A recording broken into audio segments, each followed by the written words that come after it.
அனைவருக்கும் வணக்கம் and very happy Wednesday. இன்றைக்கி இன்ட்ரெஸ்டிங் அப்டேட்ஸ் பார்க்கறதுக்கு முன்னாடி நேற்று நம்ம சேனலில் போக்கோ X3 Pro இந்த ஸ்மார்ட் ஃபோனுடைய கம்ப்ளீட் டீட்டெயில்ஸ் டெடிகேட்டட் வீடியோவாக அப்லோட் பண்ணியிருந்தேன். ஸோ நீங்கள் ஒரு வேளை மிஸ் பண்ணியிருந்தீங்கன்னா நான் கார்டு கொடுக்குறேன், நீங்கள் செக் பண்ணி பார்த்துக்கலாம். அதோட இன்றைக்கி அப்டேட்ஸ் அப்படின்னு பார்த்தீங்கன்னா ஃபைனலாக OnePlus உடைய ஃப்ளாக்ஷிப் சீரிஸ் லான்ச் ஆகிடுச்சு. ஸோ அதோட ஸ்பெக்ஸ் ப்ரைஸிங் எல்லாமே பார்த்துடலாம். Realme 8 சீரிஸ் இந்த ஸ்மார்ட் ஃபோன் இன்றைக்கி லான்ச் ஆகுது. இதோட ப்ரைஸும் ரிவீலாக இருக்குது. எல்லாமே பார்த்துடலாம் டெக் நியூஸ் நம்பர் 482ல். இன்றைக்கும் பேடிஎம் கான்டெஸ்ட் இருக்க டீட்டெயில்ஸ் இப்போ மாதிரி உங்களுக்கு டிஸ்கிரிப்ஷன் பாக்ஸில் இருக்கும், நீங்கள் செக் பண்ணிக்கலாம். ஸோ வீடியோக்குள்ளே போகிறதுக்கு முன்னாடி இந்த சேனலில் நீங்கள் முதல் முறையாக பார்க்குறதா இருந்தால் என் பேர் வானா, இது டெக்னிக்கல் சென்னை, அனைத்து டெக் செய்திகளும் தமிழில். டிஸ்கார்ட் ஆப் வந்து $10 மில்லியன் வந்து சேலில் இருக்கதா தெரிய வந்திருக்கு. ஸோ டிஸ்கார்ட் ஆப் அப்படின்னு சொல்லும்போது வாட்ஸ்அப், டெலிகிராம் மாதிரி இதுவும் ஒரு சேட் பிளாட்ஃபார்ம் தான். ஸோ இதில் வந்து 140 மில்லியன் யூசர்ஸ் இருந்தாலுமே இது வந்து ப்ராஃபிட்டபிளாக இல்லை அப்படின்னு சொல்லி இதோட ஓனர்ஸ் வந்து இதை சேல் பண்ணுறாங்க. ஸோ பர்ச்சேஸ் பண்ண போகிறது யார் அப்படின்னு பார்த்தீங்கன்னா மைக்ரோசாஃப்டோட தான் பேச்சுவார்த்தை நடந்துட்டு இருக்கு. தற்சமயம் இன்னும் ஃபைனலைஸ் ஆகலை. ஸோ டிஸ்கார்ட் ஆப்பை வந்து மைக்ரோசாஃப்ட் பர்ச்சேஸ் பண்ணலாம் அப்படின்னு தெரியுது. ரீசன் ஏன் அப்படின்னு பார்த்தீங்கன்னா இந்த ஆப் வந்து பேசிக்காக ஃப்ரீ ஆப் தான், எல்லாருமே யூஸ் பண்ணுற மாதிரி இருக்குது. இதில் ரெவென்யூ அப்படின்னு பார்த்தீங்கன்னா வந்து சப்ஸ்கிரிப்ஷன், அதாவது நைட்ரோ அப்படிங்கிற சில ஃபீச்சர்ஸ் வந்து பெய்ட் யூசர்ஸ்க்கு மட்டும்தான் இருக்குது. அந்த ஃபீச்சர்ஸ் யாருமே வந்து யூஸ் பண்ணாமல் வந்து எல்லாருமே ஃப்ரீயாக யூஸ் பண்ணுறதுனால ப்ராப்பராக ரெவென்யூ வராததுனால இதை சேல் பண்ண போகிறதா தெரியுது. ஸோ இதை வந்து $10 மில்லியன் வந்து ஓப்பன் சேல் அப்படின்னு சொல்லியிருக்காங்க. நோக்கியா ஸ்மார்ட் ஃபோன்ஸில் வேணால் பின்தங்கி இருக்கலாம், பட் 5G நெட்வொர்க் அப்படின்னு சொல்லும்போது குளோபலாக நோக்கியா வந்து பெரிய ரோல் ப்ளே பண்ணிட்டு இருக்காங்க. இன்னும் சொல்ல போனால் கிட்டத்தட்ட 150 கண்ட்ரிஸ் வந்து 5G நெட்வொர்க்காக ஃபின்லாண்ட் கம்பெனி நோக்கியாவை தான் டிபெண்ட் பண்ணியிருக்காங்க. ரீசெண்டாக டர்க்கிலையும் வந்து அவங்களுடைய கேபிட்டல் சிட்டியில் வந்து 5G டெஸ்டிங் பண்ணியிருந்தாங்க. இது டர்க் டெலகாமோட கொலாப் பண்ணியிருந்தாங்க. இதில் நோக்கியாவோடைய 5G ஸ்பெக்ட்ரம் தான் அவங்க யூஸ் பண்ணி டெஸ்டிங் பண்ணப்போ வந்து வேர்ல்ட் ரெக்கார்ட் ஸ்பீட் வந்து இவங்க ஃபைல் பண்ணாதான் தெரியுது. எவ்வளோ அப்படின்னு பார்த்தீங்கன்னா வந்து டவுன்லோட் ஸ்பீட் வந்து 4.5 Gbps. இது வரைக்கும் வேர்ல்ட்லே யாருமே இந்த அளவுக்கு வந்து ஸ்பீடை ரெக்கார்ட் பண்ணதில்லை. அந்த அளவுக்கு ஹை ஸ்பீட், அதோட வந்து அல்ட்ரா லோ லேட்டன்சி அப்படின்னு ரெக்கார்ட் ஆயிருக்கு. ஸோ இதில் அவங்க யூஸ் பண்ணியிருக்கிறது அப்படின்னு பார்த்தீங்கன்னா mmWave டெக்னாலஜி 26 GHz அவங்க யூஸ் பண்ணி தான் இந்த டவுன்லோட் ஸ்பீட் அவங்க அச்சீவ் பண்ணியிருக்காங்க. அது மட்டும் இல்லை, இது வரைக்கும் குளோபலாக வந்து 200 5G ட்ரையல்ஸ் நடந்திருக்கு. இதில் கிட்டத்தட்ட 180 5G ட்ரையல்ஸ் அப்படின்னு பார்த்தீங்கன்னா நோக்கியா சப்போர்ட்டோட தான் நடந்திருக்கு. ட்ராய் மறுபடியும் இந்தியன் டெலிகாம் ஆப்ரேட்டர்ஸ் உடைய டவுன்லோட் ஸ்பீட் வந்து ரிவீல் பண்ணியிருக்காங்க. இது போன மாதத்துக்கான ரிப்போர்ட். இந்த ரிப்போர்ட்லையும் வந்து அதாவது வோடஃபோன் ஐடியா தான் ஹையஸ்ட் டவுன்லோட் ஸ்பீட் வந்து ரெக்கார்ட் பண்ணிருக்கு இந்தியன் டெலிகாம் ஆப்ரேட்டர்ஸை பொறுத்த வரைக்கும். அதோட இந்த ரிப்போர்ட்ல மறுபடியும் ஜியோ தான் வந்து டவுன்லோட் ஸ்பீட்ல லாஸ்ட்ல இருக்காங்க. இந்தியன் டெலிகாம் ஆப்ரேட்டர்ஸை பொறுத்த வரைக்கும் செகண்ட் பிளேஸ்ல ஏர்டெல் இருக்காங்க. அவங்களுடைய டவுன்லோட் ஸ்பீட் வந்து ஓரளவுக்கு ஸ்டேபிளா இருக்கு அப்படின்னு சொல்லலாம். இந்த ரிப்போர்ட்ல ட்விட்டர் CEO டார்சி உடைய ஃபர்ஸ்ட் எவர் ட்வீட் வந்து $2.9 மில்லியன் வந்து சேல் பண்ணியிருக்கதா தெரிய வந்திருக்கு. இதை பர்ச்சேஸ் பண்ணது அப்படின்னு பார்த்தீங்கன்னா ஒரு மலேசியன். ஸோ இந்த ஃபர்ஸ்ட் எவர் ட்வீட் அப்படின்னு பார்த்தீங்கன்னா 2006ல் வந்து just setting up my Twitter அப்படின்னு சொல்லி இவங்க ட்வீட் பண்ணது வந்து இப்போ டிஜிட்டலாக ஒரு சர்டிஃபிகேட் மாதிரி வந்து சைன் பண்ணி வந்து அஃபிஷியலாக வந்து ஒரு மலேசியனுக்கு சேல் பண்ணியிருக்காங்க $2.9 மில்லியன். ஸோ இந்த சேல்க்கான காரணம் அப்படின்னு பார்த்தீங்கன்னா வந்து ஒரு ரிலீஃப் ஃபண்டுக்கு கொடுக்கறது தான். ஆஃப்ரிக்காவில் இருக்கக்கூடிய ஒரு ரெஸ்பான்ஸ் ஃபண்டுக்கு வந்து இவங்க கொடுத்துட்டாங்க. ஸோ ஒரு சேரிட்டிக்காக அவங்களுடைய ஃபர்ஸ்ட் ட்வீட்டை வந்து இது மாதிரி சேல் பண்ணதாக தெரிய வந்திருக்கு. நேற்று நிறைய ஆண்ட்ராய்டு யூசர்ஸுடைய ஜிமெயில், அதுக்கப்புறம் கூகுள் பே ஆப் அப்படின்னு பார்த்தீங்கன்னா ஓப்பனே ஆகலை அப்படின்னு தெரிய வந்திருக்கு. ஓப்பன் ஆனாலும் கிராஷ் ஆனதாகவும் தகவல் வெளியாக இருக்குது. இந்தியாவில் பெரிய அளவில் பாதிப்பு இல்லை, பட் குளோபலாக நிறைய பேருக்கு இந்த இஷ்யூ இருந்திருக்கு. ஸோ ஃபைனலாக கூகுள் இது என்னன்னு கண்டுபிடிச்சி ஃபிக்ஸும் பண்ணிட்டாங்க. ஸோ இந்த ஆப்ஸ் கிராஷ் ஆனதுக்கு காரணம் அப்படின்னு பார்த்தீங்கன்னா வந்து குரோமில் இருக்கக்கூடிய கூகுள் வெப் வியூ இந்த ஆப்பில் ஏதோ ஒரு இஷ்யூ இருந்ததுனால வந்து நிறைய ஆப்ஸ் வந்து கிராஷ் ஆகிருக்கு.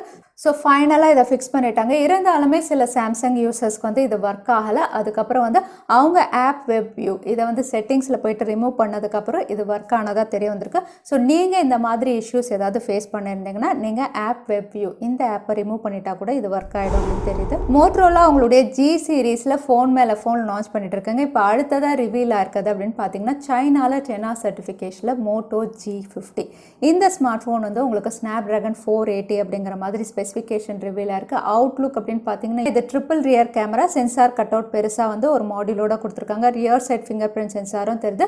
ஸோ இந்த ஸ்மார்ட் ஃபோனுடைய அவுட்லுக் அண்ட் ஸ்பெசிஃபிகேஷன் அப்படின்னு பார்த்தீங்கன்னா ஒரு பட்ஜெட் கேட்டகரி ஸ்மார்ட் ஃபோனாக இது சைனாவில் லான்ச் ஆகலாம் அப்படின்னு தெரியுது. ஃபோல்டபிள் ஸ்மார்ட் ஃபோன் அப்படின்னு சொல்லும்போது இந்த வருஷம் நிறைய பிராண்ட்ஸ் வந்து ஃபோல்டபிள் ஸ்மார்ட் ஃபோன் லான்ச் பண்ணலாம் அப்படிங்கிற மாதிரி தகவல் இருக்குது. பட் சாம்சங் மோட்டோரோலா அப்படின்னு பார்த்தீங்கன்னா already foldable smart phone launch பண்ணிட்டாங்க. இப்போ அடுத்ததான் வந்து டூவல் ஃபோல்டில் இவங்க ஒர்க் பண்ணுறதா தெரியுது. சாம்சங் வந்து இந்த வருஷம் கடைசிக்குள்ளே வந்து சிங்கிள் ஃபோல்டு இல்லாமல் டூவல் ஃபோல்ட் ஸ்மார்ட் ஃபோன் இவங்க லான்ச் பண்ணலாம் அப்படின்னு தெரியுது. ஸோ மற்ற பிராண்ட்ஸ் எல்லாம் சிங்கிள் ஃபோல்டு லான்ச் பண்ணும்போது இவங்க வந்து ஹெடாக டூவல் ஃபோல்டு லான்ச் பண்ணுவாங்க அப்படின்னு தெரியுது. கூகுளுடைய பிக்சல் டிவைசஸில் வந்து குளோபலாக நிறைய இடங்களில் இமேஜஸ் ரிவீல் ஆகிறது அப்படின்னு பார்த்தீங்கன்னா கூகுளுடைய பிக்சல் 6s இந்த ஸ்மார்ட் ஃபோன்லேயும் வந்து கூகுள் ஒர்க் பண்ணிட்டு இருக்காங்க.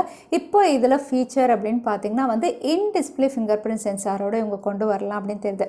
மற்ற பிராண்ட்ஸ்லாம் ஆல்ரெடி வந்து இன் டிஸ்பிளே ஃபிங்கர் பிரிண்ட் சென்சாரில் ஒர்க் பண்ணிட்டு இருக்காங்க. கூகுள், ஆப்பிள் அப்படின்னு பார்த்தீங்கன்னா இனிமேல் தான் அவங்க ஸ்மார்ட் ஃபோனில் இது கொடுக்க போகிறதா வந்து இப்போ ரிவீலாக இருக்குது. அமேசானுடைய ஸ்மார்ட் ஃபோன் சேல்ஸ் இப்போ நடந்துட்டு இருக்கு ஃபேப் ஃபேஸில். இது 25th வரைக்கும் இருக்குது. இதில் லேட்டஸ்ட்டாக லான்ச் ஆன ஸ்மார்ட் ஃபோன் ஒப்போவுடைய F19 Pro Plus 5G இதில் வந்து ஆஃபர் அப்படின்னு அனௌன்ஸ் பண்ணியிருக்காங்க. ஆஃபர் அப்படின்னு பார்த்தீங்கன்னா ஆக்சுவல் ப்ரைஸ்லேருந்து எதுவுமே டிஸ்கவுண்ட் இல்லை. நீங்கள் HDFC கிரெடிட் கார்டு யூஸராக இருந்தீங்கன்னா 2000 ரூபாய் ஆஃபர் அப்படின்னு மென்ஷன் பண்ணியிருக்காங்க. அதே மாதிரி விவோவுடைய V20 அப்படின்னு பார்த்தீங்கன்னா ஆக்சுவல் ப்ரைஸ்லேருந்து 2000 ரூபாய் குறைச்சிருக்காங்க. அதோட அடிஷ்னல் ஆஃபர் அப்படின்னு பார்த்தீங்கன்னா அகெயின் HDFC கிரெடிட் கார்டு யூஸராக இருந்தீங்கன்னா 1000 ரூபாய் வரைக்கும் ஆஃபர் இருக்குது அப்படின்னு சொல்லியிருக்காங்க. ஸோ இந்த ரெண்டு ஸ்மார்ட் ஃபோன் வந்து உங்களுக்கு ஸ்பெசிஃபிகேஷன் வைஸ் பெஸ்ட். ஒருவேளை ஆஃபரில் கிடச்சதுன்னா நீங்கள் செக் பண்ணி பார்க்கலாம். விவோவுடைய சப் பிராண்ட் iQoo வந்து ஒரு டீசர் வெளியிட்டிருக்காங்க. இந்த டீசர் அப்படின்னு பார்த்தீங்கன்னா iQoo 7 அப்படின்னு போட்டு வந்து டேட் எதுவுமே மென்ஷன் பண்ணல ப்ராப்பராக. ஸோ இது iQoo 7 உடைய இந்தியா லான்ச் டீசர் அப்படின்னு நம்ம எடுத்துக்கலாம். ஸோ இந்த மாதம் கடைசிக்குள்ளே இந்தியாவில் இதோட லான்ச் நம்ம எதிர்பார்க்கலாம். ஸோ iQoo 7 அப்படின்னு பார்த்தீங்கன்னா ஆல்ரெடி சைனாவில் லான்ச் ஆச்சு. இது ஃப்ளாக்ஷிப் ஸ்பெசிஃபிகேஷன் Snapdragon 888 இவங்க லான்ச் பண்ணுறாங்க. பட் ப்ரைஸிங் தான் எப்படி கொடுக்குறாங்கன்னு நம்ம காத்திருந்து தான் பார்க்கணும். OnePlus உடைய ஃப்ளாக்ஷிப் சீரிஸ் OnePlus 9 சீரீஸில் 3 ஸ்மார்ட் ஃபோனுமே லான்ச் பண்ணிட்டாங்க. 3மே வந்து ஃபீச்சர்ஸ் அப்படின்னு பார்த்தீங்கன்னா நல்லா தான் கொடுத்துருக்காங்க.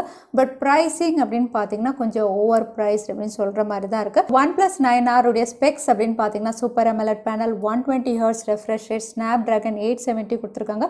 48 mega pixel quad camera, 4500 mAh, 65 watt fast charging சப்போர்ட்டோட இதோட விலை அப்படின்னு பார்த்தீங்கன்னா பேஸ் வேரியன்ட் 39,999, இன்னொரு வேரியன்ட் 43,999 லான்ச் பண்ணியிருக்காங்க. ஸோ OnePlus 9 சீரிஸ் அப்படின்னு பார்த்தீங்கன்னா 5G ஸ்மார்ட் ஃபோனாக லான்ச் பண்ணியிருக்காங்க. ஸோ 5G பேண்ட் சப்போர்ட் அப்படிங்கிறது ரொம்பவே முக்கியம். இதில் OnePlus 9R அப்படின்னு பார்த்தீங்கன்னா ஒரே ஒரு 5G பேண்ட் தான் சப்போர்ட் பண்ணும், N78. அதாவது நாட்டில் கொடுத்தா அதே N78 தான். ஸோ இப்போ தற்சமயம் வந்து இந்தியாவில் 5G ஸ்பெக்ட்ரமில் வந்து இந்த பேண்ட்வித் வந்து லிஸ்டிங்லேயே இல்லை. அதே OnePlus 9 Pro அப்படின்னு பார்த்தீங்கன்னா வந்து 2 பேண்ட் உங்களுக்கு சப்போர்ட் பண்ணும், N41, N78. இதில் N41 வந்து இந்தியாவில் 5G ஸ்பெக்ட்ரம் ஆப்ஷனில் வந்து லிஸ்டிங்கில் இருக்குது. ஸோ N78 இந்தியாவில் கிடையாது. அதே OnePlus 9 Pro அப்படின்னு பார்த்தீங்கன்னா ரெண்டுமே உங்களுக்கு சிமிலர் ஸ்பெசிஃபிகேஷன் தான், Snapdragon 888 கொடுத்துருக்காங்க. டிஸ்பிளே மட்டும் வித்தியாசமாக இருக்குது. கேமரா வந்து OnePlus 9 Pro quad camera, OnePlus 9 triple கேமராலாம் கொடுத்துருக்காங்க. ப்ரைஸிங் அப்படின்னு பார்த்தீங்கன்னா OnePlus 9 உடைய ஸ்டார்டிங் ப்ரைஸ் அப்படின்னு பார்த்தீங்கன்னா 50,000 மென்ஷன் பண்ணியிருக்காங்க. அதே OnePlus 9 Pro வந்து உங்களுக்கு 65,000க்கு லான்ச் பண்ணியிருக்காங்க.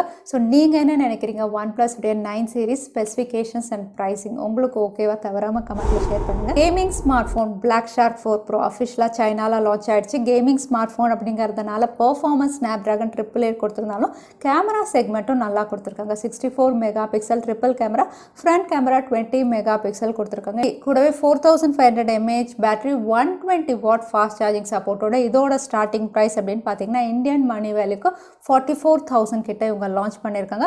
அதே வந்து ஹையர் வேரியன்ட் அப்படின்னு பார்த்தீங்கன்னா அப்ராக்சிமேட்டாக 58,000 வரைக்கும் லான்ச் பண்ணியிருக்காங்க. ஸோ Black Shark 4 Pro அஃபிஷியலாக சைனாவில் லான்ச் ஆகிடுச்சு. ஸோ Realme உடைய 8 சீரிஸ் ஃபைனலாக இந்தியாவில் இன்றைக்கி லான்ச் ஆக போகுது. ஸோ இந்த சீரீஸில் வந்து இப்போ வரைக்கும் வந்து Realme 8 Pro 4G வேரியன்ட்ஸ் பற்றி தான் தகவல் வெளியாக இருக்குது. 5G வேரியன்ட் பற்றி எந்த நியூஸுமே இல்லை. ஸோ 4G வேரியன்ட்ஸ் தான் இவங்க லான்ச் பண்ணுவாங்க அப்படிங்கிற மாதிரி தெரியுது. ஸோ இதில் வந்து இப்போ ப்ரைஸஸ் அப்படின்னு பார்த்தீங்கன்னா ரூமர்ட் ப்ரைஸ் ரிவீல் இருக்குது. Realme 8 உடைய பேஸ் வேரியன்ட் அப்படின்னு பார்த்தீங்கன்னா வந்து 4GB 128GB ஸ்டோரேஜ் வேரியன்ட், அப்ராக்சிமேட்டாக 14,000 price segment, maybe plus or minus உங்களுக்கு 1000 ரூபாய் இருக்கலாம். அதே 8GB 128GB storage variant 16,000 price segment, இதுலேயும் ப்ளஸ் ஆர் மைனஸ் 1000 ரூபாய் இருக்கலாம். அதே Realme 8 Pro அப்படின்னு பார்த்தீங்கன்னா 6GB 128GB ஸ்டோரேஜ் வேரியன்ட் வந்து உங்களுக்கு 17,999 to 18,999 அப்படிங்கிற மாதிரி ரிவீலாக இருக்குது. அதே higher variant 8GB 128GB storage variant வந்து உங்களுக்கு 20,000 ப்ரைஸ் செக்மெண்ட்க்கு இவங்க லான்ச் பண்ணலாம் அப்படிங்கிற மாதிரி தெரியுது. ஸோ இதுதான் Realme 8 சீரிஸுடைய ரூமர்ட் ப்ரைஸ் தற்சமயம் ரிவீலாக இருக்குது. அடுத்ததான் இன்னைக்கு பேடிஎம் காண்டஸ்ட்கான கேள்வி என்னன்னு பார்த்தல, நோக்கியாவுடைய 5G ட்ரையலில் வந்து ரெக்கார்ட் பிரேக்கிங் டவுன்லோட் ஸ்பீட் எவ்வளோன்னு மென்ஷன் பண்ணியிருந்தேன். அதுதான் இன்னைக்கான கேள்வி. இந்த கேள்விக்கான பதில கீழே டைம் ஸ்டாம்ப் அதுக்கப்புறம் பதில் டைப் பண்ணுங்க. வின்னரை நாங்கள் ரேண்டமாக சூஸ் பண்ணுவோம். ஸோ நேற்று கேட்டிருந்த பேடிஎம் காண்டஸ்ட்கான கேள்விக்கான பதில் லைவ் வாய்ஸ் சாட். நிறைய பேர் சரியான பதில் சொல்லுறீங்க. அதில் வின்னர் வந்து கே ஹரிஷ். கங்க்ராச்சுலேஷன் ஹரிஷ். நீங்கள் இமெயில் வழியாக எங்களை காண்டாக்ட் பண்ணுங்க. தவறாமல் யூடியூப் லிங்க்கும் அனுப்புங்க. உங்களுக்கு பேடிஎம் கிஃப்ட் வச்சர் வந்து சேரும். ஸோ இன்னைக்கு டெக் நியூஸ் உடைய கடைசிக்கு வந்தாச்சு. இந்த வீடியோ உங்களுக்கு பிடிச்சிருந்தா மறக்காம லைக் பண்ணுங்க. உங்கள் ஃப்ரெண்ட்ஸோட நிறைய ஷேர் பண்ணுங்க. இந்த மாதிரி இன்ட்ரெஸ்டிங்கான டெக் அப்டேட்ஸ்க்கு தவறாம சேனலுக்கு சப்ஸ்கிரைப் பண்ணிக்கோங்க. உங்களை இன்னொரு வீடியோவில் பார்க்குறேன். அது வரைக்கும் ஸ்டே சேஃப், ஸ்டே ஹாப்பி.